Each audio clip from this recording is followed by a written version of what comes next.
ننګرهار کې د شدیدو بارانونو له امله راوتلو سیلابونو ځاني او مالي زیانونه اړولي دي. د دې ولایت د اطلاعات او کلتور ریاست د اطلاعات امیر مولوي صدیق الله قریشي بدون وایي د دغه ورښتونو له امله شینوار ولسوالۍ کې د یو کور د خونې چت پریوتو له امله یو تن مړ او 3 نور ټپیان شوي دي.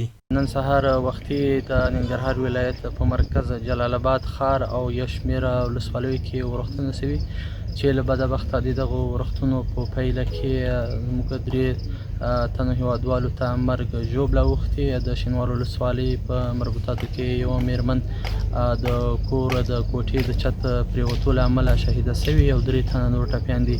همدا رقم ته د دامان په سیمه کې چې د جلال آباد ښار د 8مې ناحیې اړوند سیمه ده او د مومندرې ولسوالۍ په یو شمېرو ساحو کې په یادو سیمو کې په لسګونه جریبه کرنیزه ځمکه چې فصلونه پرې ولاړ وو تخریب کړي او له منځه وړي.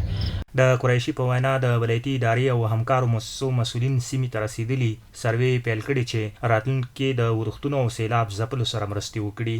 د ننګرهار ولایتي ادارې اړونده مؤسسات او نورې همکاره ادارې سیمې ته رسېدلي دي او عملا سروې روانه ده او چې په راتلونکي کې به د ټولو اړمنو یا ځپل شوو کورنیو سره لازمي مرستې ترسره شي. د یادونې ده چې موده مخکې هم ورښتونو او سیلابونو د ننګرهار په روداتو، هسکې مینې، بټي کوټ، لالپورې او مومندرې ولسوالیو کې خلکو ته مالي او ځاني زیانونه اړولي وو.